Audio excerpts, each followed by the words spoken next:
Welcome, everybody.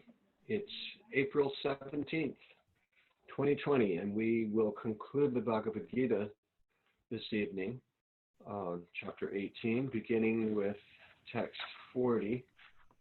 Vijay, would you like to recite the Sanskrit for text 40? Okay.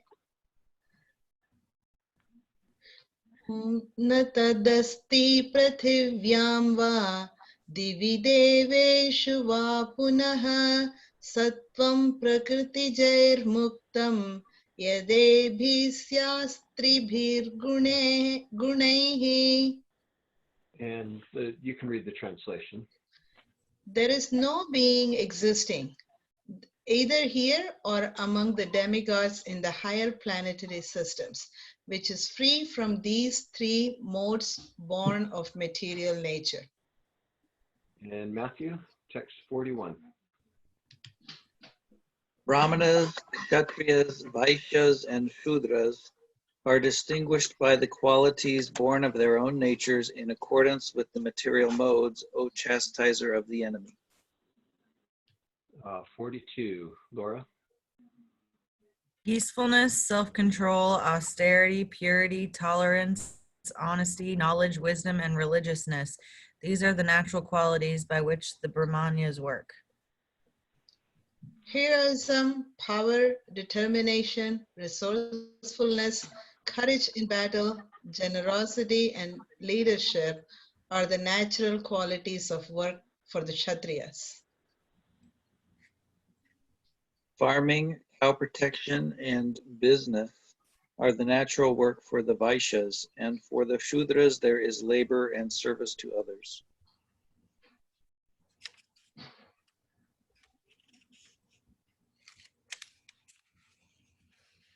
Go ahead, Laura.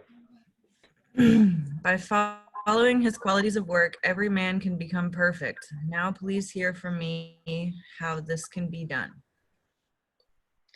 By worshipping the Lord, who is the source of all beings and who is all-pervading, a man can attain perfection through performing his own work. It is better to engage in one's own occupation, even though one may perform it imperfectly, than to accept another's occupation and perform it perfectly. Duties prescribed according to one's nature are never affected by sinful reactions.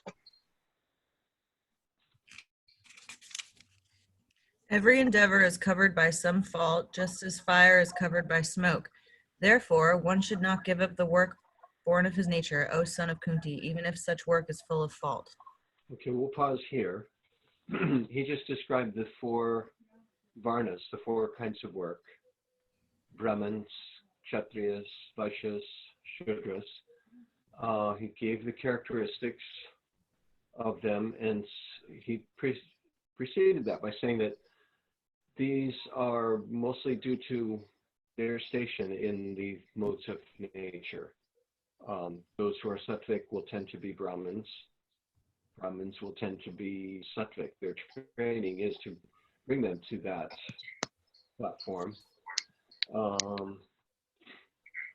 He says, wherever you are, whatever your station is in society, in text 47, he says, it's better to engage in your own occupation, even though you might not even be doing it perfectly.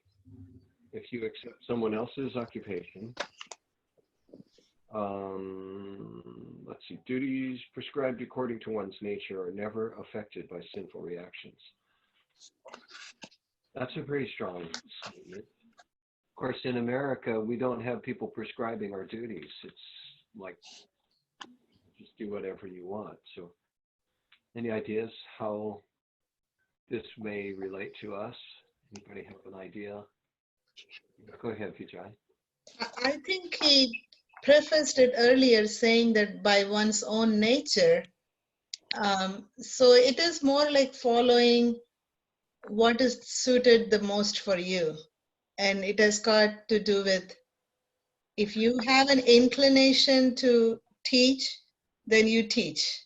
If you have an inclination to be a surgeon, then you are a surgeon. If you have an inclination to pray, then that's what you do. So if my inclination is to teach and I force myself to be a surgeon, I probably will not be doing a good job of it. And which is the American way of thinking it too, right? You follow your dreams is the way we are told. Follow your dreams or follow your bliss. So, but it really is a puzzle for us Americans, because so often we may think, I really want to be a teacher, but then halfway through our studies we say, I don't know, being a surgeon really looks good to me. And then, so we jump in, and then we start studying medicine, and then we get through that, and like, I don't know, maybe being a teacher would be better. I think that's more me. And we kind of waffle back and forth, and I think that's what he's getting at. Make a choice, stick to it. But sometimes we do need to change our choice, or sometimes our first guess is wrong. yeah. So I'm still puzzled. Straighten me out. Help me. I think that career choices and hobbies can kind of get mixed up a little bit sometimes. Like, for instance, you can go to school to be a writer, but in all actuality, it might not make a lot of money. So that would have to be like a side job. And you might be really great at it. But I don't want to jinx myself by saying that because I just completed my screenwriting courses. But yeah, like following our bliss. I mean, for me, I have an inclination to, I'm super multi-talented. Like I love teaching, and I love children and large groups of people. But my career is very like solitary. Like, so I think we can use all of our talents in different ways. So that's kind of how I feel about that. Yeah, this is always a hot topic on college campuses when we read Bhagavad Gita and they see this prescribed duty, because they're all trying to sort it out. And I see Eric trying to get my attention. He's trying to sort it out. Especially when you're younger, and it's like, oh man, I got the whole world in front of me, and I am super multi-talented. I can do all of these things. Which one is me? And if I Shreyam Swadharmo Viguna, it's better to do your own duty. When you act under your own, what does it say? Duties prescribed according to one's nature are never affected by sinful reactions. What the heck does that mean? If you follow your bliss, you won't have sinful reactions. Okay, Eric's, he's responding to something there. Okay. Well, I think that statement goes back to the initial dilemma that Arjun had, that he didn't want to fight. Uh-huh. And that was his prescribed duty, yeah. So it's pretty clear for him, he had been trained and groomed his whole life for fighting, great big muscles, and he was the best with archery. I mean, there was nobody better than him as far as martial skills. But maybe in his heart, he was a Brahmin. Well, maybe his older brother Yudhishthir was. But Krishna could tell, no, that's not you. I've been watching you. I know you. That's certainly not going to fit you. And we can often see other people, where they're at. And some people can see us, like where we are at, what's really best for us. Okay, Eric's been trying to say something. Oh, yeah.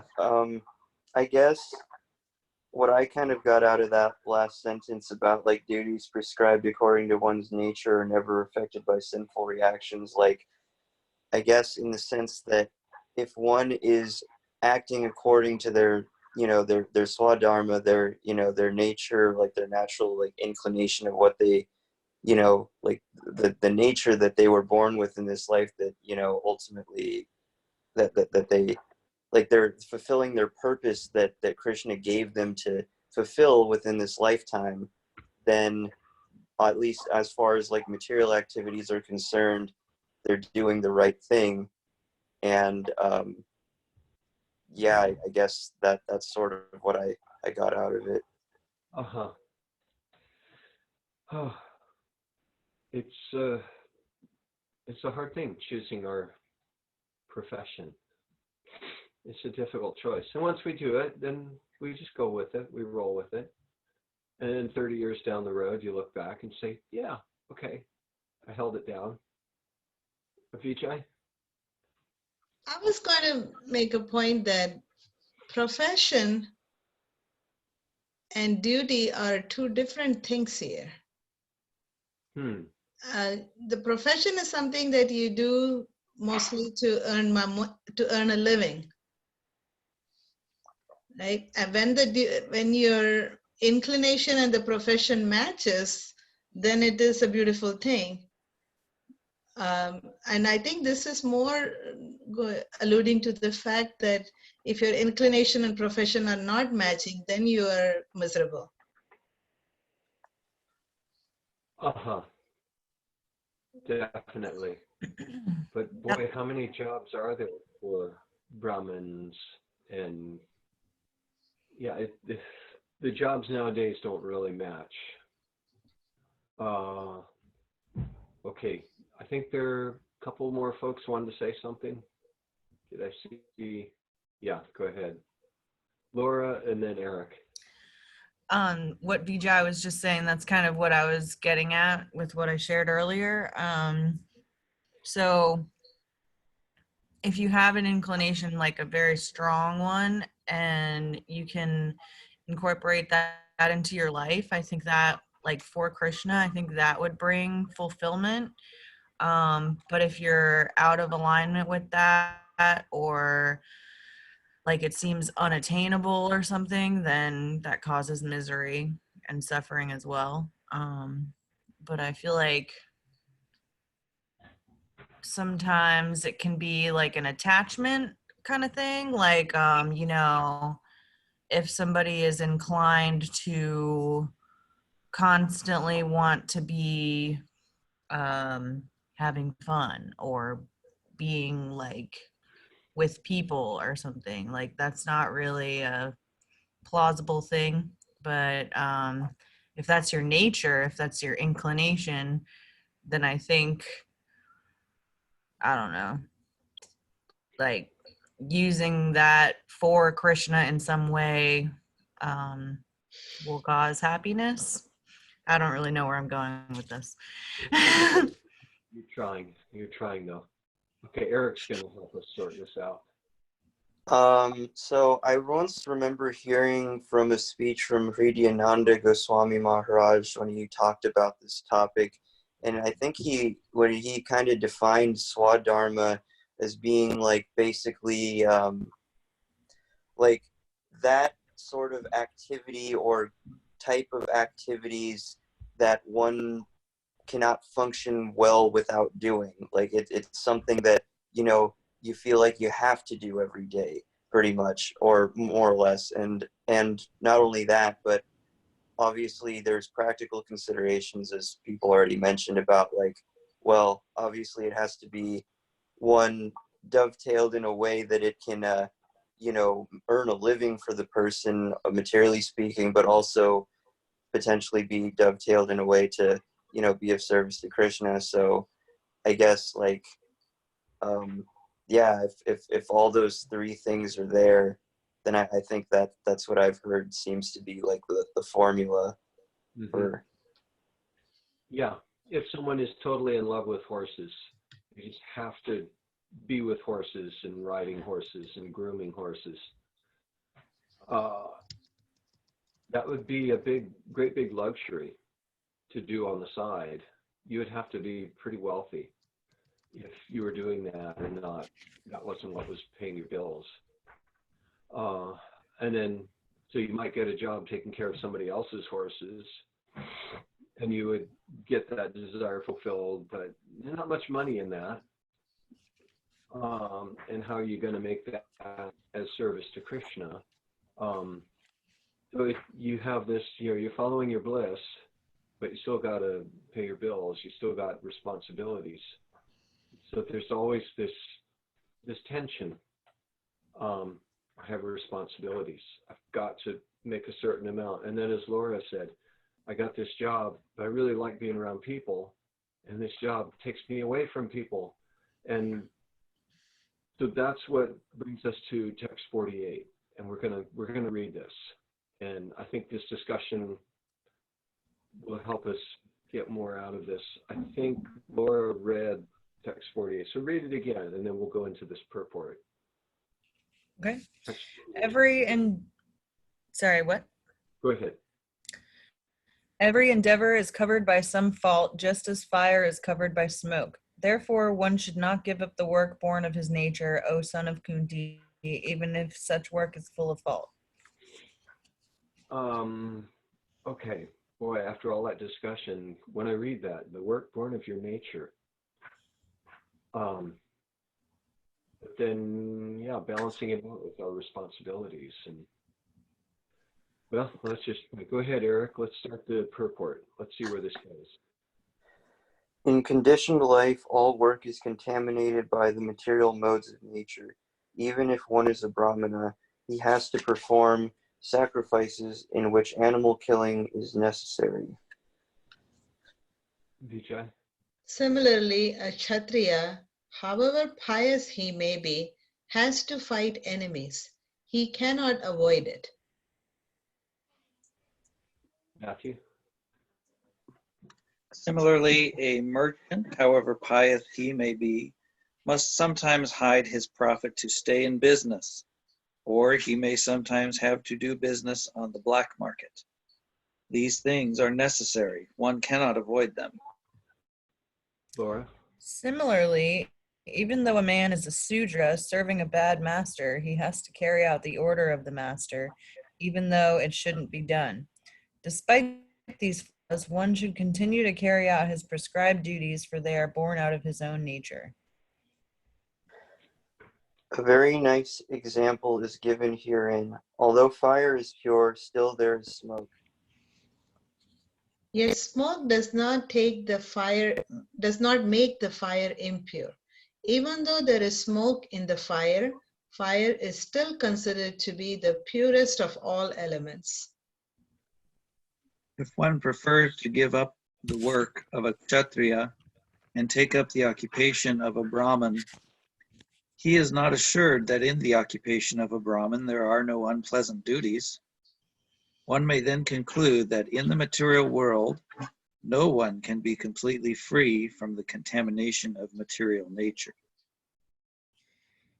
This example of fire and smoke is very appropriate in this connection. When in wintertime one takes a stone from the fire, sometimes smoke disturbs the eyes and other parts of the body, but still one must make use of the fire despite disturbing conditions.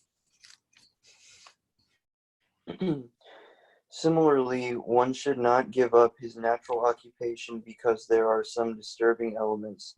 Rather, one should be determined to serve the Supreme Lord by his occupational duty in Krishna consciousness. That is the perfectional point. When a particular type of occupation is performed for the satisfaction of the Supreme Lord, all the defects in that particular occupation are purified. When the results of work are purified, when connected with devotional service, one becomes perfect in seeing the self within, and that is self-realization. Okay. I have a question. Yeah, I have a question too. You have a fire burning in your apartment? Yeah, my fireplace is on right now. It's an electric fireplace. um, Making any smoke? yeah, it doesn't give off smoke, thankfully. Um, so, okay. In working in Krishna consciousness, does that require you to chant while you're working? Like to acquire a higher state of consciousness while you're working? Or is it just the action itself? Does it require you to chant the mantra while you're doing it? Or Well, think about what Arjun is being asked to do, and he's asked to go and fight. So while he's fighting, he's putting everything into that fight, and he's not chanting. He's just totally giving himself to the work. He's doing it for Krishna. And coming up are going to be some verses that address that. Just in case I miss it when it comes up, Krishna says something about in all your activities, do them for me, and that way you'll always think of me while you're doing them. I heard a very nice story from, normally you hear these kind of stories from big saints or somebody who is a little bit more realized or elevated. So this person who was working, and he had some major problem with the network connection or something, and their company was about to release some big product, and he was stuck trying to repair it and wasn't happening, and everybody was getting nervous, and he just kept on saying, it will happen, God willing. And then he kept working. It's not that he was just sitting there and saying, God willing, it will happen, but he kept on trying this. If not this, then plan B, then plan C. He kept doing. But then he kept on this attitude that it will happen if it is destined to happen. And apparently the end of the story is that it did happen, and everybody was extremely happy and was congratulating him on him being calm and carrying it on without getting flustered. So I think that is a nice example of a day-to-day person who's involved in all kinds of professional and mundane activities, still performing it as a devotion to, or as an offering to the Lord. Yeah, that kind of mindset of not freaking out when things aren't working right, and you just calmly carry on your duty. Like we read last night about the worker in the mode of goodness, the determination of one in the mode of goodness. It's unbreakable, and they just carry on. They're not moved by success and failure. All right, things look like they're failing. I'll just keep working. It looks like everybody's looking at me and I'm looking like a fool, but I'll just keep working. I'm not going to let that bother me. I'll just give it my best because that's all I have. Yeah, good example. So every endeavor is going to have some problems in it. Just like every fire, except for Laura's fire, is going to have smoke. the only one in the world that doesn't have smoke. Yeah, artificial. So let's move on. Let's see what we find here. Who left off? Who finished reading that purport? I think Eric did. Okay, so go ahead, Vijay. Text 49. One who is self-controlled and unattached, and who disregards all material enjoyments, can obtain by practice of renunciation the highest perfect stage of freedom from reaction. Okay, Arjun's question was about renunciation and the renounced order. And so all of this has something to do with renunciation. Krishna started off saying, one who is in knowledge never renounces their prescribed duties. In fact, I think he said something about in the mode of goodness, renunciation means doing your prescribed duties. If someone gives up their duties out of illusion, they are in the modes of ignorance. If they give them up because they're inconvenient or painful, that's the mode of passion. But in the mode of goodness, you never give up your duties. So all of this has something to do with renunciation and the renounced order, which surprisingly Prabhupada said in the purport, these are two main topics of the Bhagavad Gita. I didn't notice that. But throughout the Gita, they've been talked about. And so here, in the Sanskrit, sanyasena adhigacchati. Sanyasena, by the renounced order of life, adhigacchati, one attains naishkarmya siddhim paramam, the perfection of non-reaction. These are some big words, some really tough concepts. The perfection of non-reaction, naishkarmyam siddhim.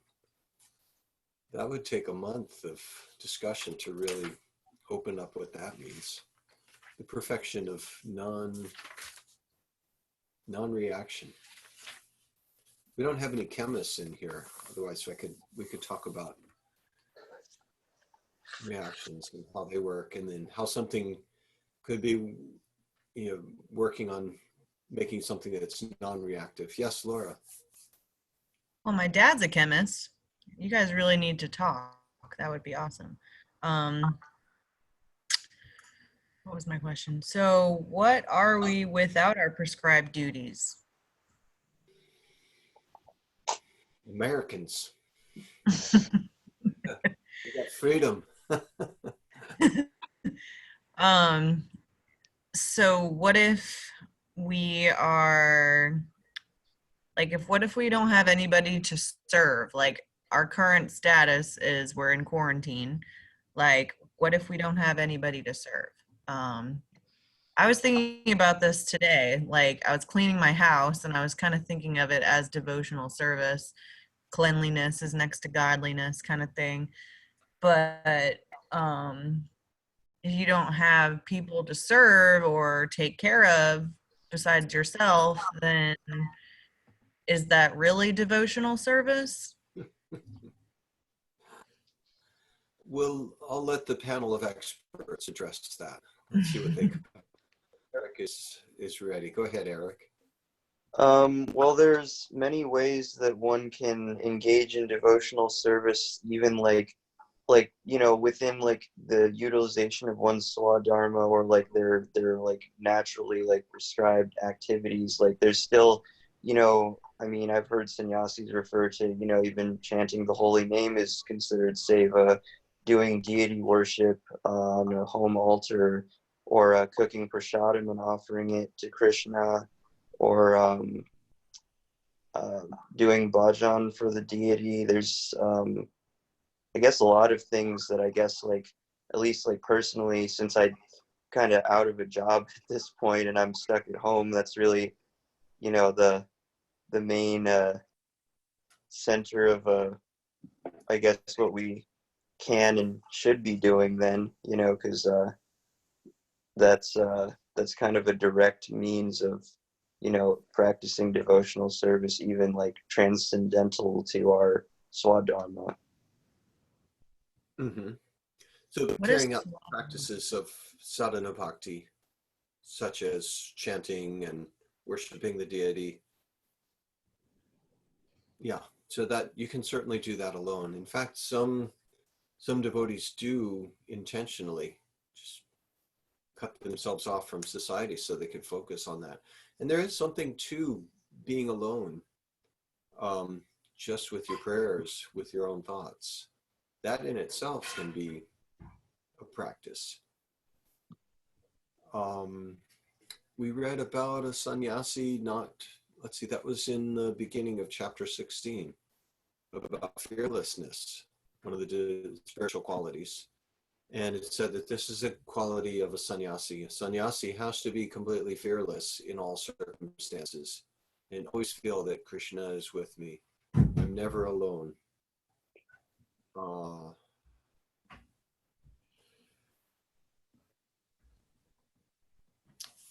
So yeah, certainly you can engage in all of the practices, but I think does that address your question, or were you looking for something more? How does cleaning your house constitute devotional service? Is that what you're getting at? What does the word swadharma mean? You know what dharma means? Mm-hmm. What does dharma mean?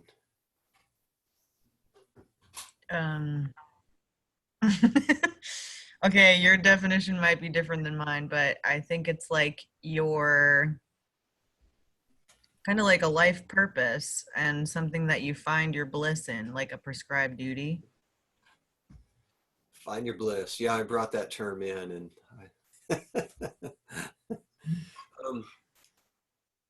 okay, yeah, that's a good summary of it. It's a word that we could spend all night discussing the meaning of, but yeah, the inherent nature of something, the inherent nature, the dharma of fire is it will give off heat and light. That's its dharma. It can't stop doing that. So we have a dharma also. We have multiple dharmas. We have dharma is also like a responsibility.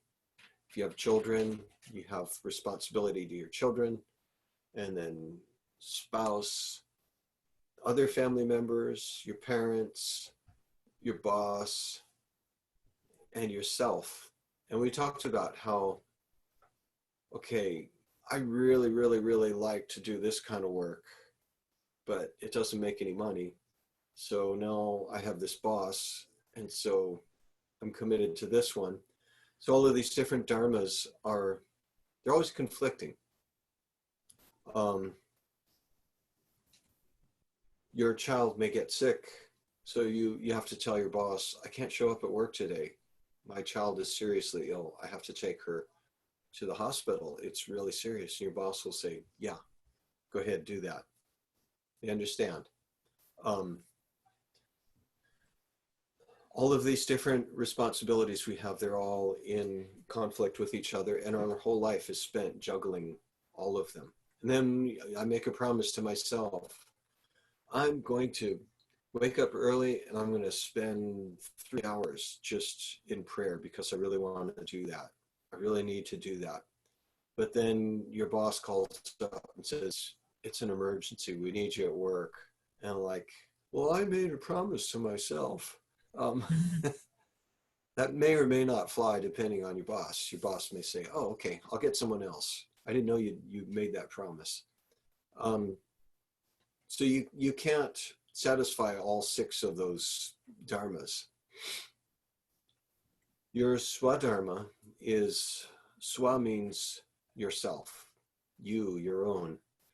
And so that's what's deep down that is like the baseline, that it's like everyone is going to choose different ones. They're going to prioritize different ones. Some people are just going to say, forget all that other stuff. I'm going to go and blow soap bubbles because that's what life is for. And they'll just do that, and they'll become famous as the person that just blows soap bubbles. And somehow, because they're just following their heart, everybody loves them and gives them whatever they need. And their parents think they're a total loser. And extreme weird things happen like that. But everybody has some deep, so I'll just throw that out there. That's your swadharma. How you balance those things, your deep down nature that's really, really you. What do you think of that, Eric? Does that fit? Yeah. I guess I was referring, that makes sense. I guess I was referring specifically to like our like swadharma as far as like material activities go, like within this lifetime. Like Arjuna's, swadharma is to be in that lifetime was to be a kshatriya, and such, or one person might have a different certain one. But yeah, I guess to differentiate between like the materially like relative swadharma to like our eternal swadharma is like to serve Krishna, right? That would be like the transcendental side of it. Yeah, I forgot to mention that our Sanatan Dharma, our Yeah. eternal, that's our spiritual duty. So I was, okay, so put up another finger, 7 fingers up. And there's multiple, there's more. We're really going to have to push hard to complete the chapter tonight. Maybe we should break chapter 18 into like 3 or 4 discussions, because there are so many interesting things in here. But we're going to have to leave this one behind. We brought up all the questions. Maybe by 20 more days, we'll come back to this and we'll have solid answers. Let's see how that goes. I feel like that answered a lot of my questions, so thank you.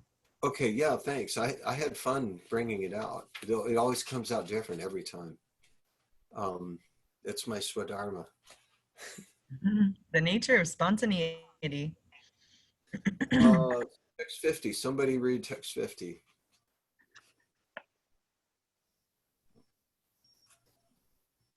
O son of Kunti, learn from me how one who has achieved this perfection can attain to the supreme perfectional stage, Brahman, the stage of highest knowledge, by acting in the way I shall now summarize.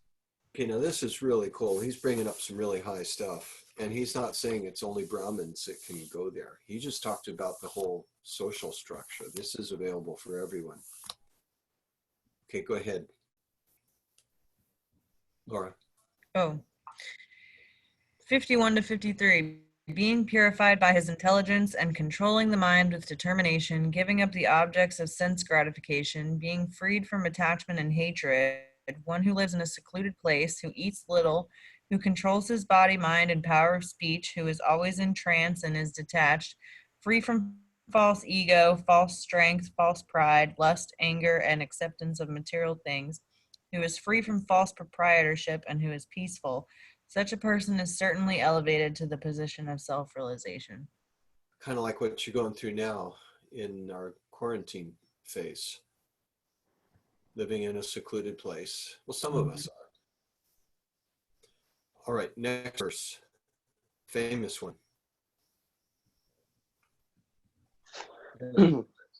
One who is thus transcendentally situated at once realizes the supreme Brahman and becomes fully joyful. He never laments or desires to have anything. He is equally disposed toward every living entity. In that state, he attains pure devotional service unto me. One can understand me as I am, as the Supreme Personality of Godhead, only by devotional service. And when one is in full consciousness of me by such devotion, he can enter into the kingdom of God.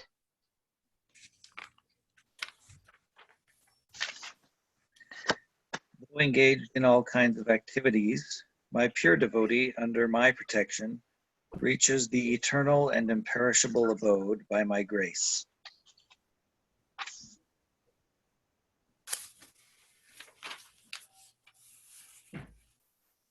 Laura. In all activities, just depend upon me and work always under my protection. In such devotional service, be fully conscious of me. This was the verse I was talking about earlier. So I forget what the question was. what was the question? I forget what your question was, but this was the answer. Oh, okay. Maybe we'll come back and read this purport. It's a good one. Okay. Let's Oh, sorry. Go ahead. Oh, go ahead, go ahead. I was thinking when we get inclinations that is being conscious of Krishna, like kind of like an intuition thing. Like for instance, I was cooking earlier and I got this strong inclination to only cook half of what I was going to cook. And I was like, maybe this is like a nudge that I should like save my food or something. So listening to the nudges. Oh, Anyway, okay. And what did that connect to? In all activities, just depend upon me. being fully conscious of me, like, Oh, yeah. I don't know if it relates. Yeah, Maybe. yeah. Pay attention to stuff like that. That's good. I like that. Okay. Okay. There is a nice story, and I don't know if it comes from Bhagavatam, but so Sage Narada, who is a big devotee of Lord Vishnu, and he says, how come this little farmer, you are so proud of him and you always say that he's your big devotee, and here I am, I don't say any word other than your name, and you're not thinking of me as your biggest devotee. So Krishna says, okay, here is a pot of water or oil or something, hold it in your hand and walk. And so Narada says, okay, that's not a problem, I can do it. And then he holds it. And during the time that he's holding it and walking, he is so worried that the pot is going to spill. So he's just so focused and taking his steps very cautiously not to spill any water out of it. And then, so Krishna says, so during the time that you were holding, how many times did you say my name? Narada says, not once. Then Krishna says, but look at that farmer who is always working hard and he is doing hard labor, but all the time he finds the ability to take my name in the middle of all of his work. And that is why he is my favorite devotee, or something to that effect. Is that a story from Bhagavatam? Not in the Bhagavatam. I haven't heard that one before. Okay. I remember the story, and anytime this word comes, thinking of me or offer it to me, I always remember that story. Yeah. So he's going while he's working. It's going Yeah. on. Back in chapter 8, he tells Arjun, Mama nusmara yudhyacha. Remember me while you're fighting. Mm-hmm. But Arjuna isn't chanting. He's just totally locked into his fighting. But he's remembering Krishna. Mm-hmm. Krishna's right in front of him. So yeah, we'll come back and we'll read these couple of purports. But we're gonna have to really move. Yeah. We want to finish up. So go ahead, Eric. Oh, verse, 58. Okay. If you become conscious of me, you will pass over all the obstacles of conditioned life by my grace. If, however, you do not work in such consciousness, but act through false ego, not hearing me, you will be lost. If you do not act according to my direction and do not fight, then you will be falsely directed. By your nature, you will have to be engaged in warfare. Under illusion, you are now declining to act according to my direction. But, compelled by the work born of your own nature, you will act all the same, O son of Kunti.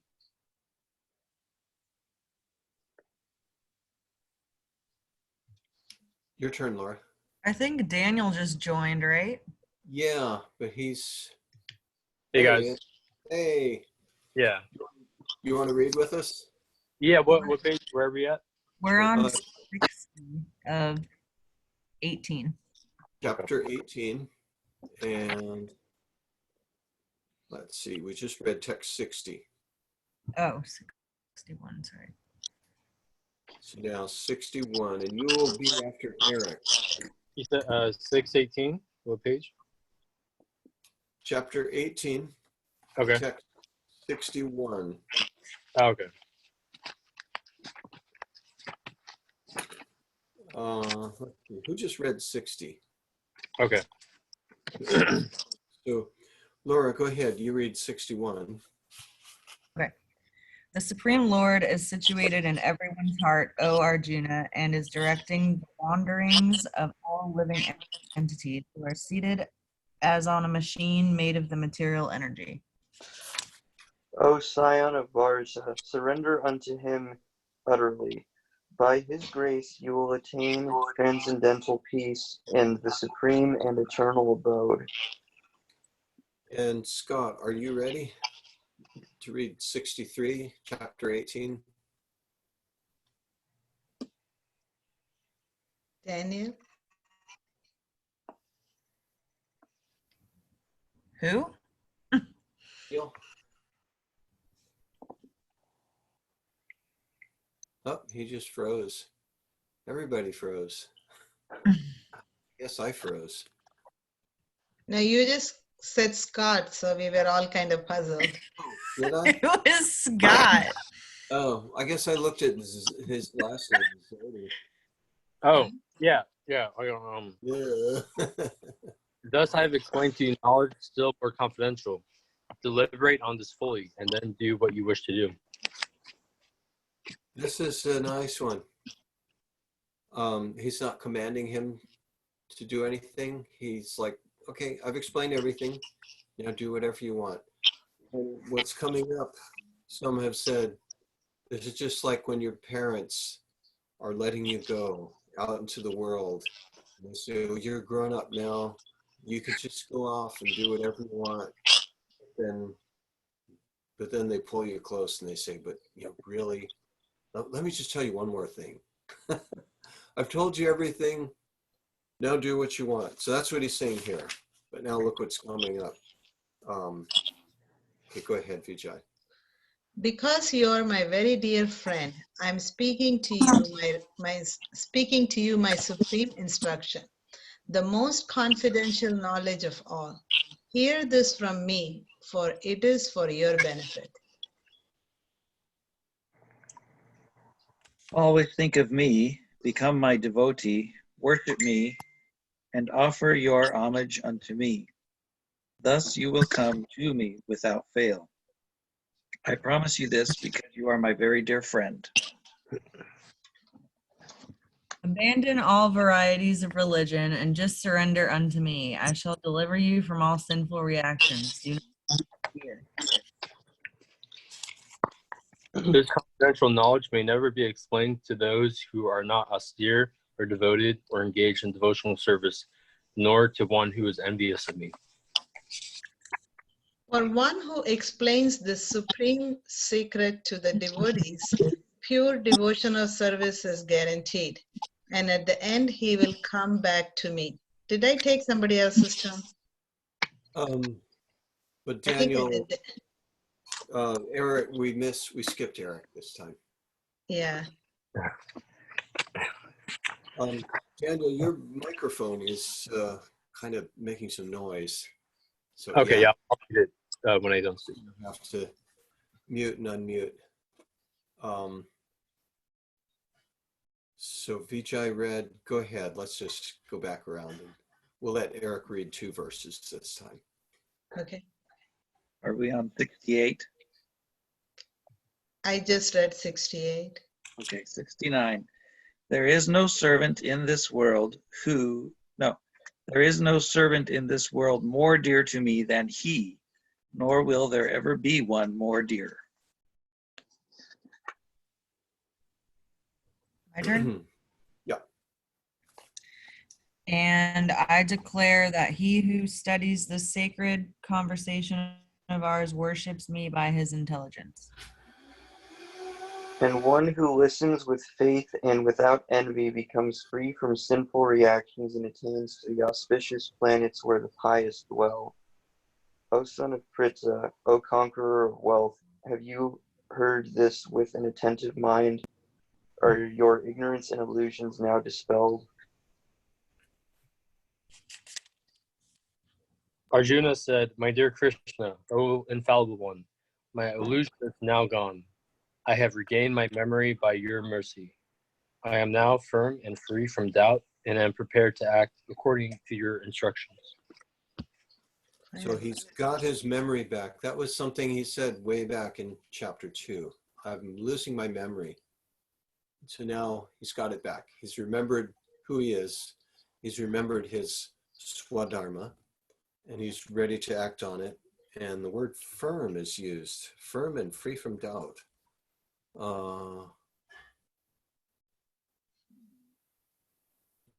Okay, yeah, I'm looking. I don't see a word that looks like Nashta Mohasmriti, Labda Twat Prasada, Tat Prasadan Maya Chuta. I think Maya Chitta means, doesn't Maya means any kind of disease or? Here Maya means by me. Oh. Twat Prasada Maya Chuta. Karishye Vachanam Tava. Now I'm ready to do what you want me to do. Okay, go ahead. 74. Sanjay said, "Thus have I heard the conversation of two great souls, Krishna and Arjuna, and so wonderful is that message that my hair is standing on end." By the mercy of Vyas, I have heard these most confidential talks directly from the master of all mysticism, Krishna, who was speaking personally to Arjuna. O king, as I repeatedly recall this wondrous and holy dialogue between Krishna and Arjuna, I take pleasure being thrilled at every moment. O king, as I remember the wonderful form of Lord Krishna, I am struck with wonder more and more, and I rejoice again and again. Wherever there is Krishna, the master of all mystics, and wherever there is Arjuna, the supreme archer, there will also certainly be opulence, victory, extraordinary power, and morality. That is my opinion. Vijay, read the Sanskrit for that. Yatra yogeshvara Krishno, yatra partho dhanurdharaha, tatra shri vijayo bhutir, dhruvani tirmatir mamam. And that concludes the Bhagavad Gita. Congratulations. And how did Daniel just come in and he got all the best verses where Arjuna says, now I'm free from all doubts. I'm ready to do what you want. And then he got another really good one just before that. There's so much, and it was so hard to keep going. Each one I wanted to stop and like, I want to hear the Sanskrit for this one. And let's read the purport. So let's go back to text 58. And Vijay can read the Sanskrit for that. 58. Machita sarvadurgani mat prasadat tirashyasi atha chetvam ahankaran nashroshyasi vinakshasi. And Matthew, the translation, we're going to read this purport. If you become conscious of me, you will pass over all the obstacles of conditioned life by my grace. If, however, you do not work in such consciousness, but act through false ego, not hearing me, you will be lost. Purport. Go ahead, Laura. Person in full Krishna consciousness is not unduly anxious about executing the duties of his existence.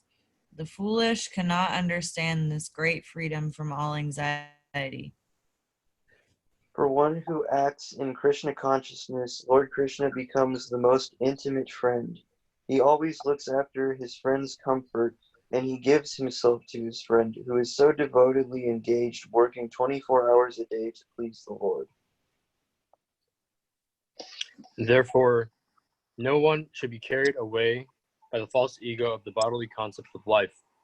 One should not falsely think himself independent of the laws of material nature or free to act. He is already under strict material laws, but as soon as he acts in Krishna consciousness, he is liberated, free from the material perplexities. One should note very carefully that one who is not active in Krishna consciousness is losing himself in the material whirlpool, in the ocean of birth and death. No conditioned soul actually knows what is to be done and what is not to be done. But a person who acts in Krishna consciousness is free to act because everything is prompted by Krishna from within and confirmed by the spiritual master. All right, there was a lot of good stuff packed in that purport. Anybody want to bring up anything before I do? It's interesting to me that it says the prompting is from Krishna and the confirmation is from the spiritual master, not the other way around.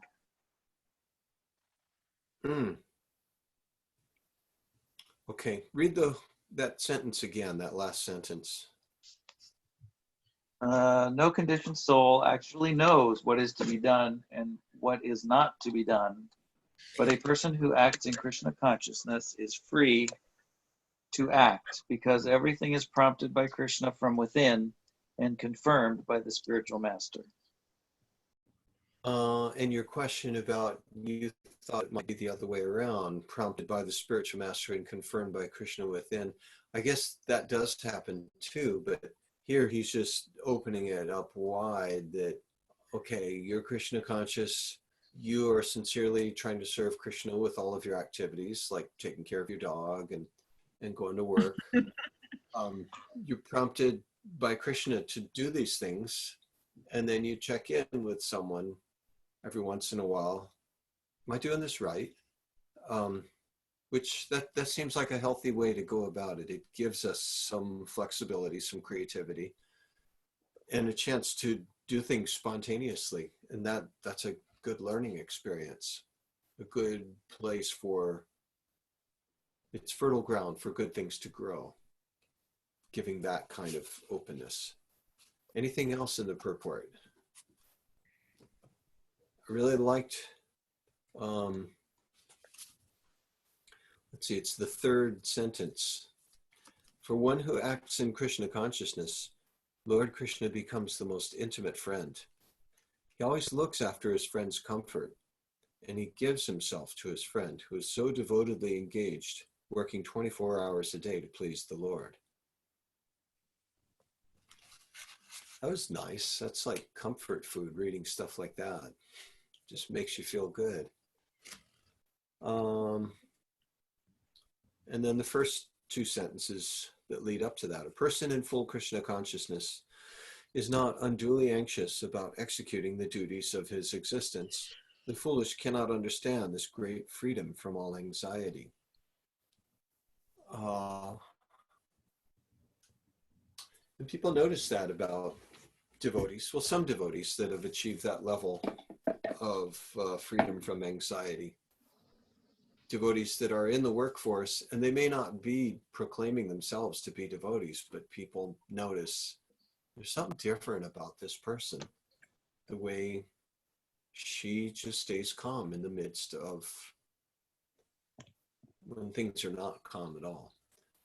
And then sometimes they'll ask, what's your secret? How do you do that? And then the devotee just says, oh, I don't know.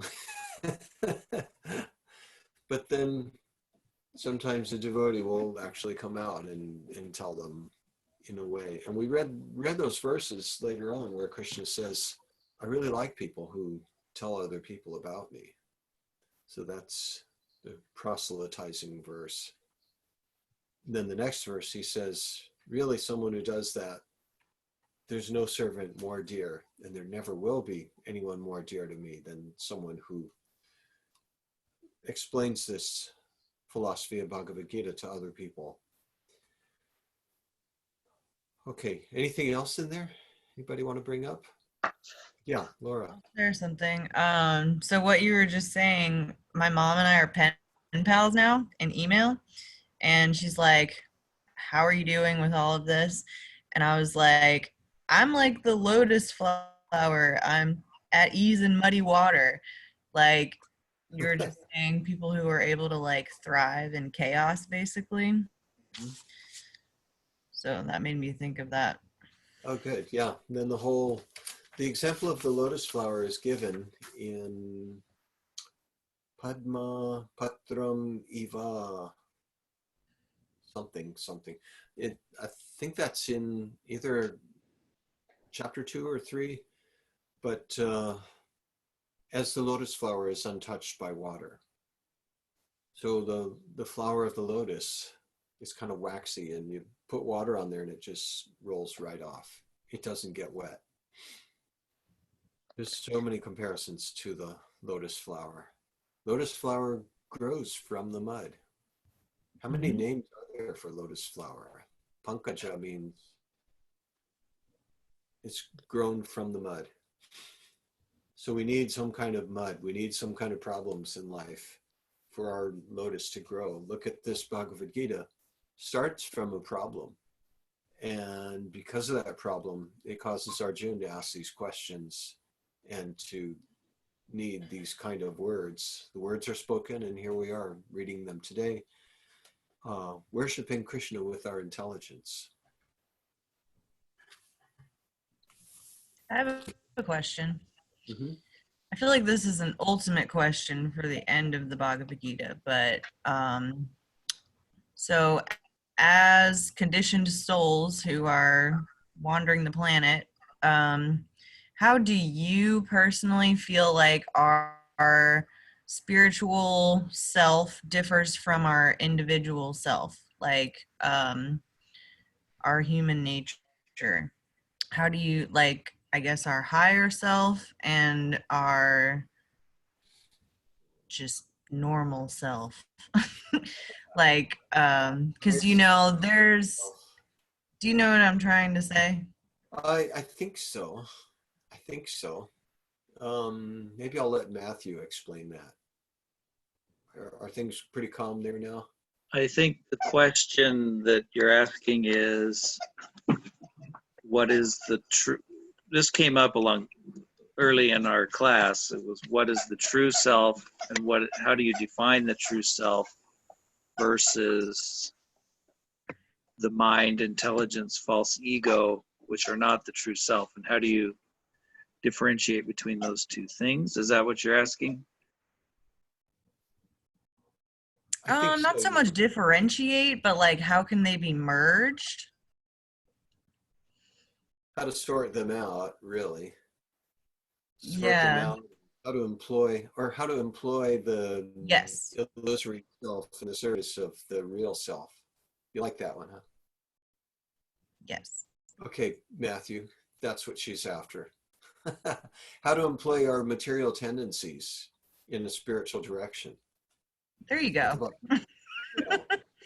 Okay, I just rephrased the question for her.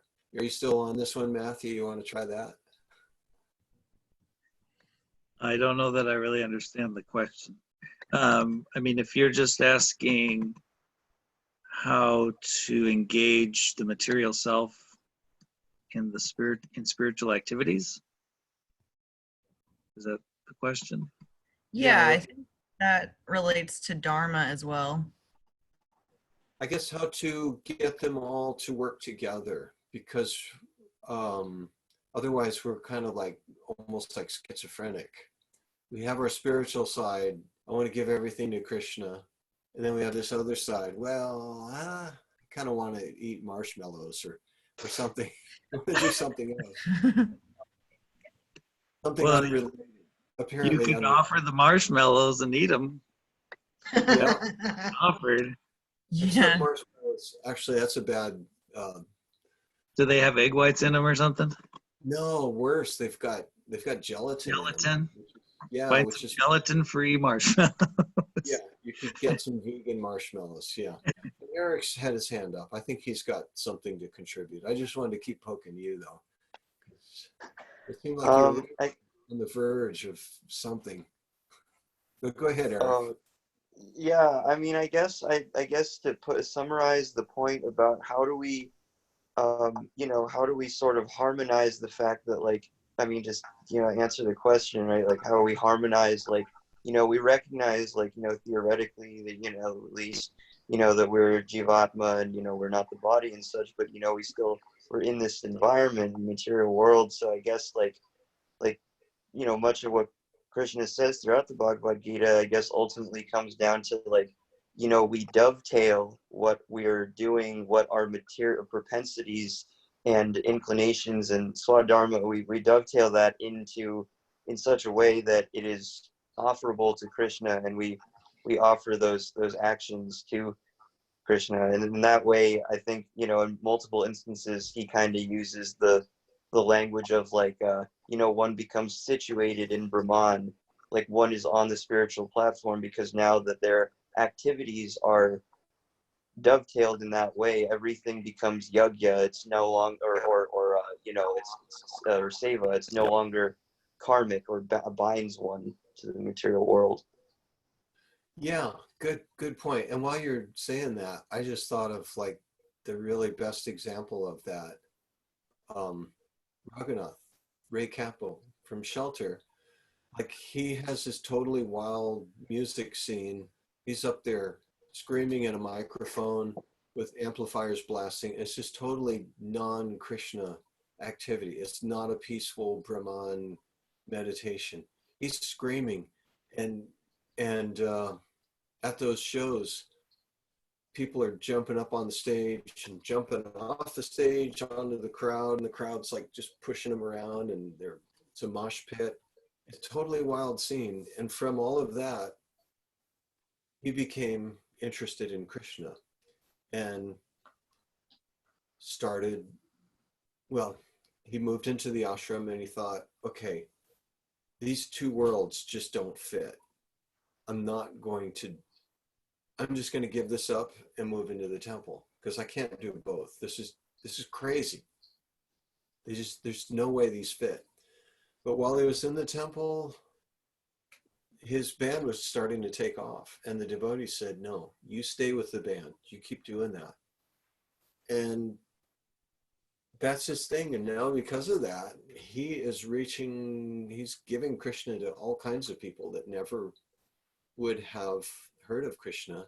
People like Eric, because of Raghunath doing that back in, when was that? The late 80s? Yeah, like Shelter, I think first Shelter record was 1990, but he was already, like, chanting and stuff before that, like. Yeah, and it's just a total, well, you use the word harmonize our material nature and our spiritual responsibilities. And I'm sure there's I've seen them, there's a lot of musicians that are like, yeah, I'm going to do that too, but you're not Raghunath. You're not, it's not going to go like where he took it. But you never know. There are some people, and it never really looks like it's going to be successful. Just some young guy trying something out. But that's when you really got to follow your bliss, your swadharma, and you got to do it with conviction. And then you offered those marshmallows to Krishna, those vegan marshmallows. But if you're super, super, super passionate about something, then it is kind of a disservice to the world not to follow that passion. Because you may come up with something. Most likely you're just going to be a loser, though. Most of the people that try doing something really obscure and out of the box, it's like later on they're like, man, I really wasted my time. I should have just been an accountant or something. But think about it. If before Edison discovered electricity or the electric bulb, he had hundreds of experiments that he did, which didn't take him anywhere. But if he had given up after the first few, we might have, somebody else might have discovered. Yep. Yep, that, we'd be but, sitting here in the dark talking on Zoom. right? I don't have good lighting in my house, so. If it wasn't for us, and we'd be sitting in the dark talking on Zoom. Yeah, and he was stubborn. He was a fighter, and not everybody's like that. It takes someone, for the most part, and I think that's what the Shudras are. They're the people that are not going to take the risks. They like, okay, here's a steady job, and I'll work for this person. And that's part of being real, is to recognize that I'm not going to be able to do something really big like what Raghunath did, or other people, Steve Jobs, or who's the other guy, Bill Gates. They're just some weird people sitting in their garage playing with computers like a bunch of nerds, like weird people, total losers. And they put everything into it, and it grew. And of course, they have a certain nature. It takes some competitive nature to get anywhere with that kind of stuff.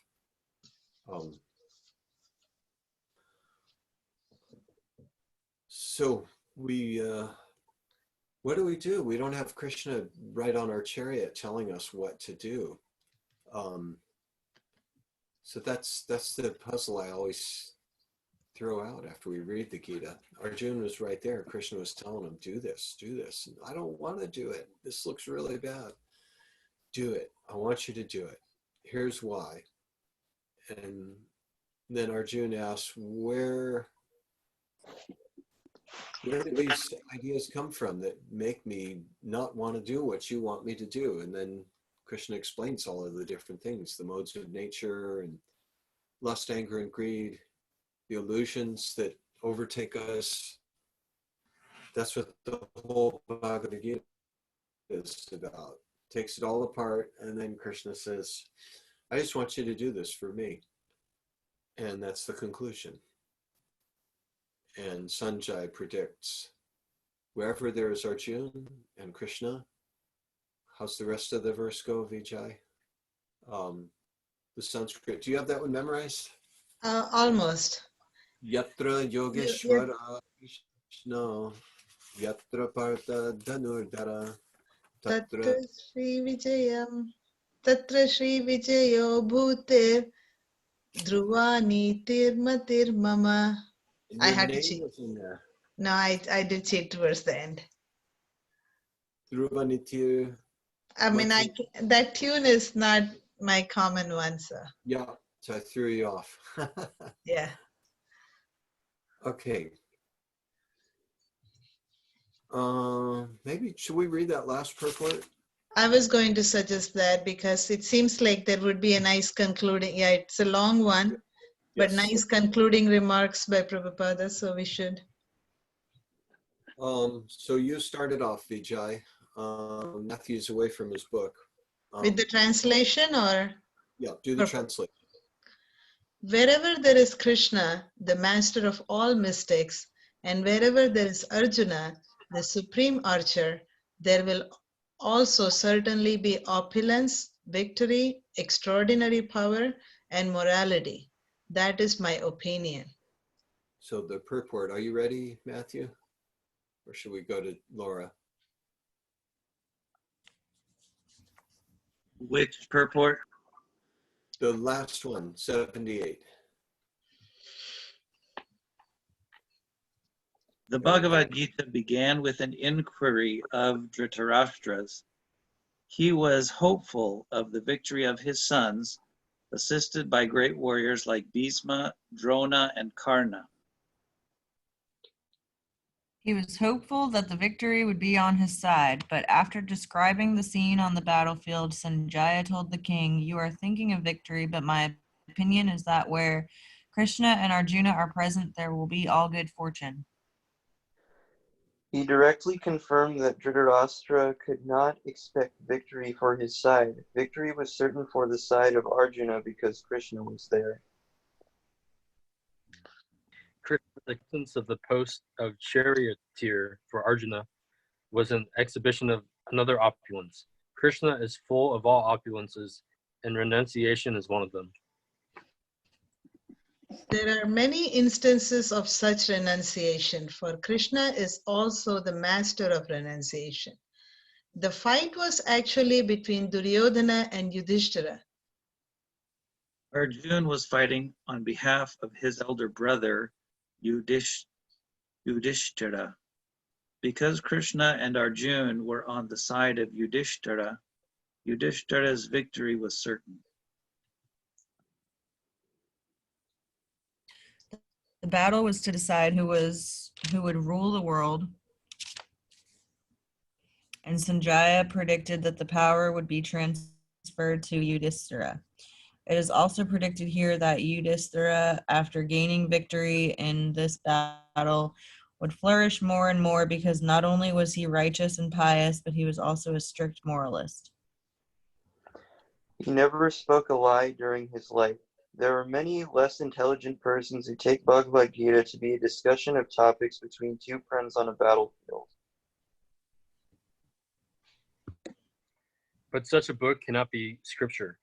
Some may protest that Krishna incited Arjuna to fight, which is immoral. But the reality of the situation is clearly stated. The Bhagavad Gita is the supreme instruction in morality. The supreme instruction of morality is stated in the 9th chapter, in the 34th verse. Mana mama bhava mad bhakta. One must become a devotee of Krishna, and the essence of all religion is to surrender unto Krishna. Sarva dharman parityajya mama ekam sharanat vraja. The instructions of Bhagavad Gita constitute the supreme process of religion and of morality. All other processes may be purifying and may lead to this process, but the last instruction of the Gita is the last word in all morality and religion. Surrender unto Krishna. This is the verdict of the 18th chapter. From Bhagavad Gita, we can understand that to realize oneself by philosophical speculation and by meditation is one process, but to fully surrender unto Krishna is the highest perfection. This is the essence of the teachings of Bhagavad Gita.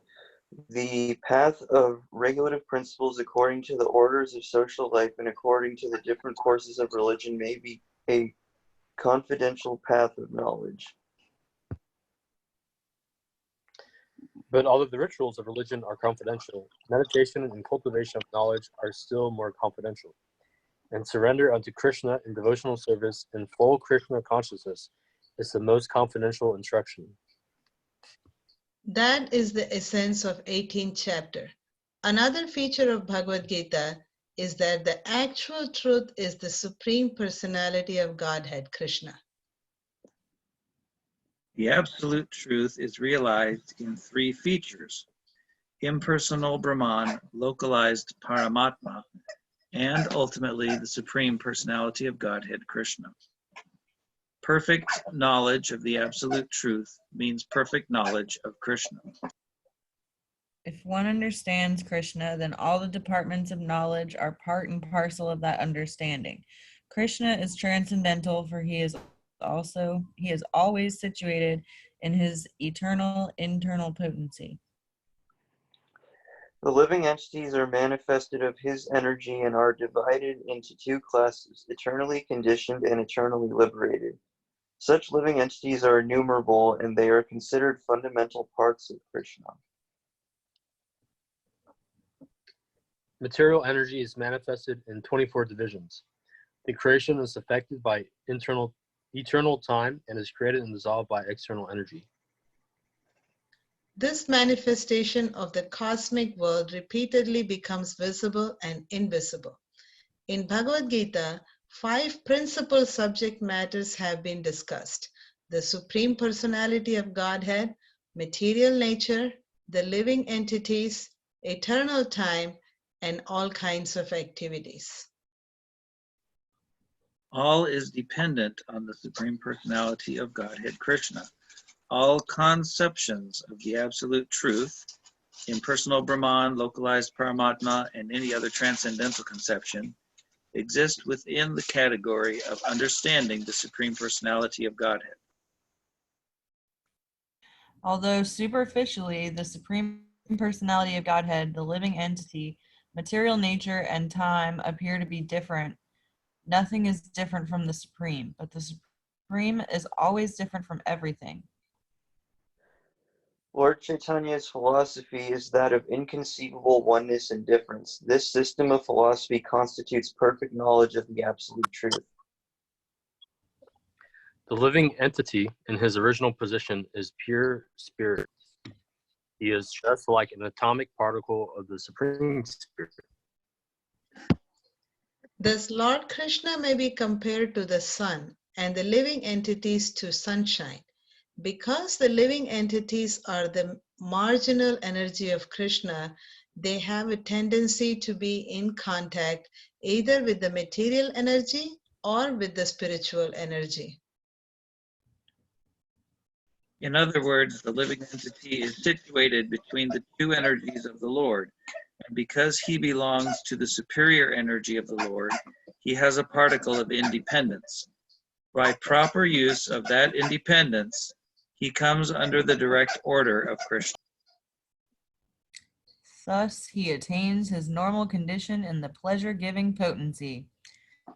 Thus end the Bhaktivedanta purports to the 18th chapter of the Srimad Bhagavad Gita in the matter of its conclusion, the perfection of renunciation. Oh. Wow, it landed on Laura. You got to read the conclusion. All right, well, thanks everybody for joining me through the Bhagavad Gita. Yes, thank you. Thank you for leading this.